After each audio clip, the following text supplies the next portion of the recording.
Hello everybody, good morning and namaste. In this class, I am going to talk about grammar translation method. Okay, it is given in the syllabus of B.Ed third year. Uh, as you know that grammar translation method is the oldest method of language teaching and it was first used in Germany in the decade of 1780s, and you know that it was first used in teaching of classical languages like Greek and Latin, and it was a dominant method. Okay, this grammar translation method was dominant method in the field of language teaching from 1840s to 1960s. And what happened in this method is students' native language is used as the medium of instruction. It means while teaching the language, it means the target language, the native language of students is used as the medium of instruction, and students are taught grammar rules and they are given the list of vocabulary and they are also told to translate those words or let's say the vocabularies and sentences into the target language. That's why in this grammar translation method, accuracy, that is called grammatical correctness, is given more importance than fluency. So reading and writing skills are given more focus in this method, and listening and speaking, which are also regarded as the primary skills of language, and pronunciation, uh, another aspect of language, are given less importance. That's why what happened, if we teach language applying this method is it cannot contribute much for the development of students communicative competence. So if we cannot develop the communicative competence of our students, then they cannot develop or they cannot make the what contextually appropriate sentence. They only make the grammatically correct sentence, which cannot be what contextually appropriate. So this is about grammar translation method short concept. Now, key features of grammar translation method given by Richards and Rogers 2000 and Larson Freeman 2000 are mentioned as below. One is emphasis on grammar and vocabulary. So this grammar translation method give more focus on grammar and vocabulary, and it is said that detailed analysis of grammatical rules is central to the learning process. In this method, the students study these rules systematically, often in a linear progression from simpler to more complex structures. Okay, then in this method, vocabulary is introduced in the form of isolated word list that students have to memorize and tell later. And next key feature of grammar translation method is translation exercise, and what is done here is translation of sentences and text between the target language and the native language is the primary activity in this method. This helps students understand the grammatical structure and use of vocabulary in context. And like for example, translating a passage from a novel or a newspaper article from the target language into the native language and vice versa can be the example of it. Okay, similarly, reading and writing focus, it means grammar translation method mainly focus on the secondary skills of language. They are reading and writing. Yes, speaking and listening are more neglected or often neglected in this method. For example, reading comprehension exercises where students answer questions about a given text. It means students are exposed or they are given a passage or let's say a text and they have to read the text and do the activities given below. Okay, similarly, in this method, there is the use of native language. It means students have to use or teacher themselves or himself or herself also uses the first language of the students. So, native language is used as the medium of instruction, and explanations of grammar and vocabulary are given in the student's first language in this method. Next, key features of this grammar translation method is teacher-centered approach. It means this method is teacher-centered method or let's say approach. The teacher plays the central role in the classroom. providing explanations, corrections, and translations. And students are expected to listen and observe information. It means students remain passive. They just have to listen the lecture, or let's say the demonstration of the teachers, and have to observe the information from the teachers.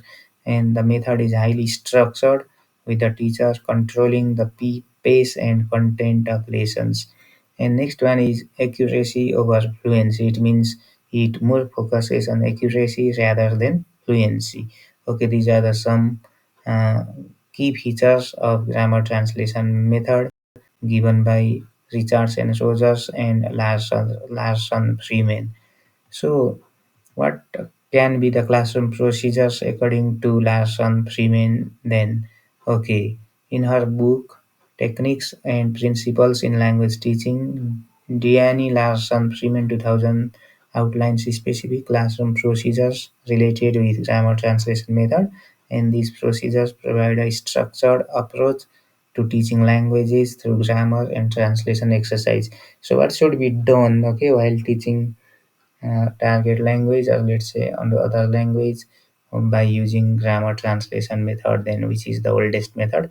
And first of all, the teacher presents, and there will be the presentation of vocabulary and grammar. It means vocabulary items are presented in the form of word list with their translation, okay, in the native language of the what students.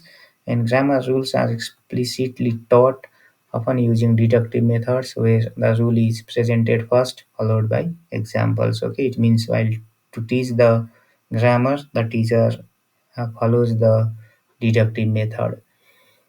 For example, vocabulary list like house, in Nepali, ghar, tree, roof, book, kitab. Okay, in this way, the list of the vocabulary items is given to the students, translated them into the mother tongue, or let's say the native language of the speaker. Similarly, grammar rule. For example, in English, the past tense of regular verbs is formed by adding ed to the base form. Okay, in this way, if the teacher has to teach the past form to the students, then in the beginning, okay, at the beginning of the class, he or she provides the rule to the students. It means they teach grammar in the deductive way. And second one is translation of literary passages. Okay, students translate literary passage from the target language into their native language and vice versa. It means students are given the passage and they are asked to translate that either in the native language or in the target language. If the text is given in the target language, they have to translate it into the native language, and if the given text is in native language, they have to translate it in the target language. So this activity helps students understand the grammatical structure and vocabulary usage in context it is said. For example, regarding this example, uh, regarding the example of translation of literary passage, it is given in this way: translate the following passage from English to Nepali. Okay, like the boy went to the market to buy some fruits. Okay, this type of sentence, or even sometimes passage is given and they have to translate it into the mother tongue, or let's say in their native language. And next procedure or next activity that teacher has to follow while teaching the language following the grammar translation method is reading comprehension questions. It means students read a passage in the target language and answer comprehension questions in their native language. And questions focus on specific details, main ideas, and inferences from the text. It means uh, teacher gives the comprehension questions to the students, and those questions especially focus on the specific details, main ideas of the text, and sometimes even the inference from the text. For example, read the passage and answer the following questions. This type of comprehension question is given to the students. Who is the main character, okay, of this story, or what did he buy at the market? Okay, but they have to read the text and only they will find the answer of these questions. And next one is use of bilingual dictionaries. Okay, this is another activity that teacher has to follow while teaching language using this very method, means grammar translation method. It means students use bilingual dictionaries to find meanings of new words and to aid in translation tasks. This helps build their vocabulary and understanding of nuanced meanings. Okay, for example, example of this activity can be look up the word rock in the bilingual dictionary and use it in a sentence. Okay, this type of question can be given to the students while teaching language using this method. And next activity can be grammar practice through written exercises. It means students practice grammar by writing sentences or paragraphs that apply specific grammatical rules. And this type of exercises often involve translating sentences that highlight the target grammatical structures. And the example of this activity can be write 5 sentences using the past perfect tense, then translate them into your native language. Okay, then next one is memorization of vocabulary and grammar rules. Students what do here is they have to memorize a list of vocabulary words and grammar rules, and this practice reinforces their ability to recall and use the language accurately. For example, memorize the following irregular verb forms like go, went, gone, see, saw, seen, take, took, taken. Okay, in this way, they are given the list of the vocabulary and they have to memorize those words. And finally, next one is composition writing. Okay, students write compositions on given topics. Okay, they are given certain topics and they have to develop the composition using the vocabulary and grammar which they have learned already in the previous section. And this activity helps students practice constructing coherent text in the target language. Okay, for example, write a short essay about your favorite book, then translate it into your native language. Okay, this type of activity you can give to your students. And next one is error correction. Okay, error correction is very important in grammar translation method. The teacher corrects errors in students' translation and compositions, providing explicit feedback on grammar and vocabulary use. And error correction helps students learn from their mistakes and improve their accuracy.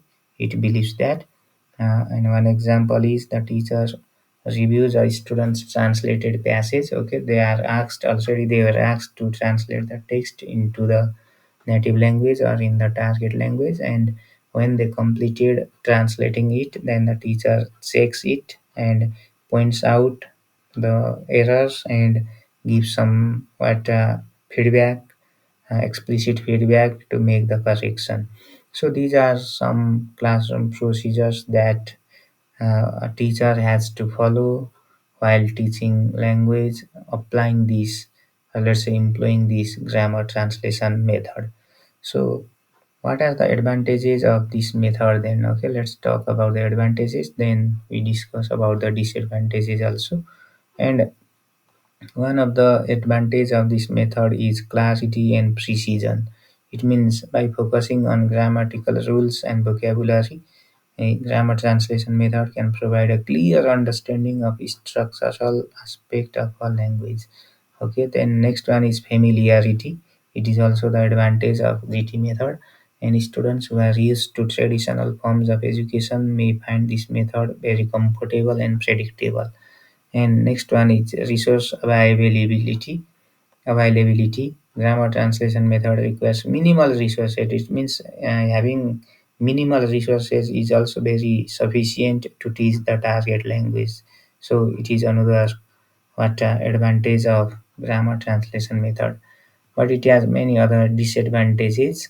One is neglect of oral skills, or let's say the primary skills. Okay, it mainly focuses on the secondary skills of language. It means reading and writing, and oral skills means what speaking skill, and next one what listening skill, which are the primary skills of language. They are neglected by this method. And lack of engagement. Okay, it does not require the It does not need the it does not demand the but engagement of the students in the activities. So the focus on it focuses on rote memorization and translation exercises, and which can be very monotonous and demotivating for students. And contextual understanding, uh, by emphasizing translation, students might not develop a natural sense of how the language is used in everyday context. Okay, students may not have the ideas about how the language can be used in the particular context. So these are some disadvantages of grammar translation method. Now, one example activities based on grammar translation method is here. Okay, you can see it. One number grammar exercises, and what you can do here is students are given sentences in the target language with specific grammatical structures to translate into their native language. For example, translate the following sentences into your native language. She has been reading the book since morning. Okay, and students have to translate it into their mother tongue, or let's say native language. Vocabulary list. What is done here is students are given the list of the vocabulary, and they have to translate it into their mother tongue. Or if the vocabularies are given in their mother tongue, they have to translate it into the target language. And next activity can be reading comprehension. Okay, students are given the text, and by reading the text, they have to do the activities. And activities can be question answer, true false, fill in the blanks, okay, matching, and so on, or sometimes even the multiple choice also. So these are the some activities that teacher can employ in the classroom to teach language by following the grammar translation method. Okay, this is all about grammar translation method. Hope that you get some information and insights about grammar translation method. Thank you very much.